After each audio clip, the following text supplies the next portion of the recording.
As a person who grew up in the 1980s, I and others of my generation got to see the fade out of the old-fashioned way of life and the redefining of life in the technological internet boom. In a publication entitled Between Adolescence and Adulthood, Expectations About the Timing of Adulthood, the authors focus the expectations of teenagers entering adulthood in the World War II era. In 1942, it was easily expected that a teenager in high school could seek employment and be perfectly capable of taking care of themselves by the time they graduated. Full-time employment was easy to obtain, and teenage workers were seen as responsible young people. By the age of 18, teenagers were perfectly capable of getting married and even starting families.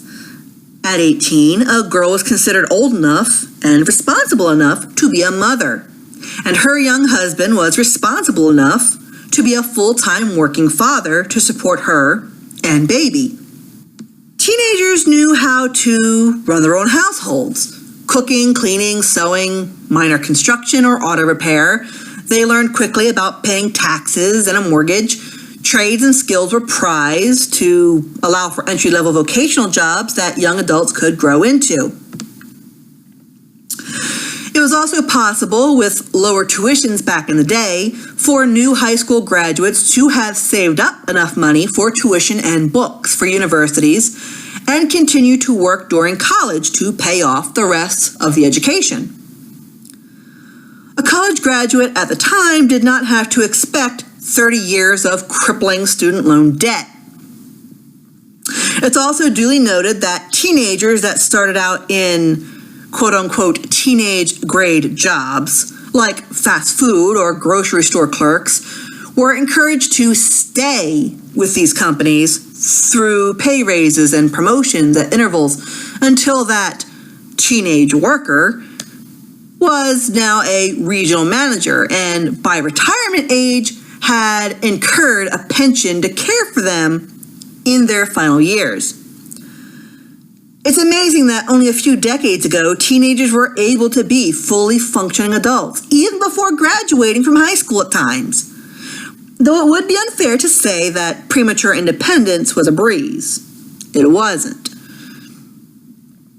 Rules and consequences were in place, and respect for and from the youth was taught and enforced.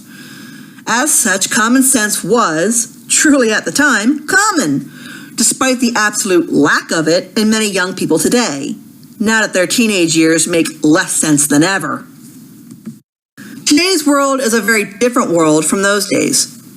Today, our school system works in a very different manner. Rather than teaching teenagers life skills that they will need to function as adults in the real world and become potential future leaders, these same schools have become profit centers at a disservice to growing teen minds.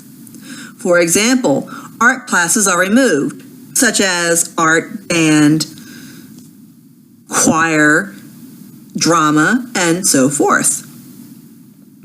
These are functional classes that enact a practice of cooperation to accomplish a means, and they are no longer available. Not everyone gets to be an athlete, after all. Practical lessons are no longer offered, and they are instead replaced by book cramming and memorization. Rather than practicing skills in debate, calm and mature discussions, and critical thinking skills, our teenagers instead are taught to be silent, obedient, and unquestioning. Such future adults are only good for menial jobs, and they'll take them, because they have no sense of value and don't realize they do deserve better. Rather than coming up with new ideas, they will always be followers to old leaders who will not share their wisdom. These teenagers are still sent into the workforce early and pressured to get their acts together as soon as possible with no practical guidance. When attempts are made to be autonomous and practice critical thinking skills and decision-making skills, they are punished in some manner for thinking freely. They're still seen as little children. The mixed messages are rampant in high school years. A teenager must be 100% obedient, and yet are also scolded for a lack of adult responsibility and common sense critical thinking. A teenager learns that every action and every decision made by them will always be incorrect. Any feelings of shame or negativity are then dismissed by older adults because teenagers are seen as just whiny and entitled little brats, and therefore are not taken seriously as human beings and growing members of society. Teenagers are also disrespected in the workforce, as mentioned earlier. There is no real potential to feel valuable as a member of a company, be it McDonald's or a computer company. It is true that teenage workers can be irresponsible at times. However, rather than proper training and the boost of a work ethic, teenage workers get very little respect and therefore feel that no effort they put forth is worth anything. In essence, the teenage worker is considered beneath the customer they serve. Trust me, they notice. They learn this lack of respect and therefore have no experience in giving respect back. It's a cycle of poor management, poor respect, and poor attitude. Once teenagers reach the age of 18, they are now encouraged to join the world of politics and vote. Many teenagers have little concept about the way the world works and don't understand how to think critically about political agendas and the needs of themselves as citizens. They are given no value, remember this, so they have no choice but to grasp at straws and just mimic what older voters and politicians tell them. They may not be able to think for themselves. Remember that.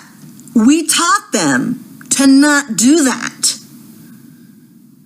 These teenagers, who are now adults, are now voting and do not understand the weight and value of their votes. And that's not even including the obligatory political bullying all citizens receive, regardless of who they vote for. To also be fair, since the government is run by old-fashioned men and women of many past decades ago, it's rather hard for new adults to feel their words have any value in the role of making laws and attempting to solve problems in our government spots. More or less, the members of government offices are still like parents telling young new adults what to do and think, because the new adults have little influence or little knowledge of how to influence change for causes they find important.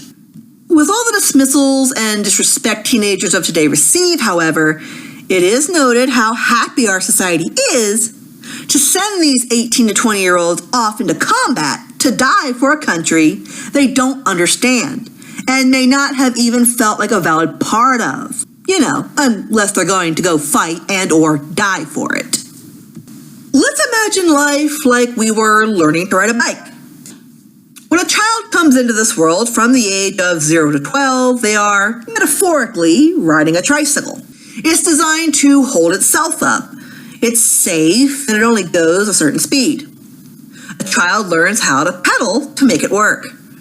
They learn everything they need on a basic level about being a human being.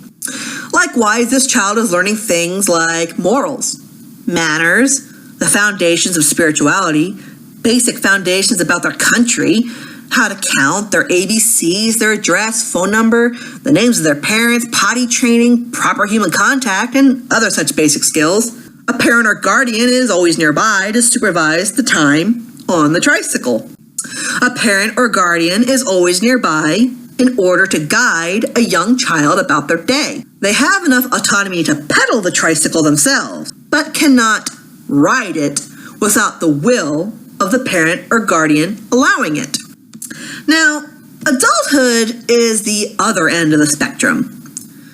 We could represent that with just a regular bicycle. It cannot stand up on its own. Sans kickstand anyway, but that's a whole different metaphor. and it relies on the rider to know how to balance perfectly to keep it upright and running. Someone who cannot keep their balance, brake properly, maintain the tires or chains, or have the precaution of reflectors stands a good chance of not being able to ride safely and with proper potential. It is likely an unprepared rider can fall, crash, and or get hurt because they did not learn how to ride properly before being left to their own devices. It is possible for some to just keep crashing and falling until they learn the hard way. Adulthood is the same. With a lot of trial and error, it's an exhausting amount of trouble and pain, but experience can be gained from it. However, it doesn't have to be that way if adults are prepared beforehand. The most avoidable of accidents can likely be avoided with proper preparation. And that leaves a spot in the middle. Adolescence, the ages of 13 to 19. It's not a tricycle, but a bicycle. You know, that big boy or big girl bike instead of that baby trike. This is a stage where a person is ready to take on riding a bicycle, but not quite ready to do it alone. That's where the training wheels come in. They aren't always stable, but they teach the rider to balance and hold them up while they practice. The training wheels bicycle is virtually the same as a full bicycle, but safer. The rider sometimes still needs to be supervised. Yet, at the same time, the rider can still ride around the block without supervision. Teenage years are a lot like this metaphor. A little more independence is required to learn. But teenagers aren't adults yet and still need that protection and guidance while they are still exploring the hows and whys.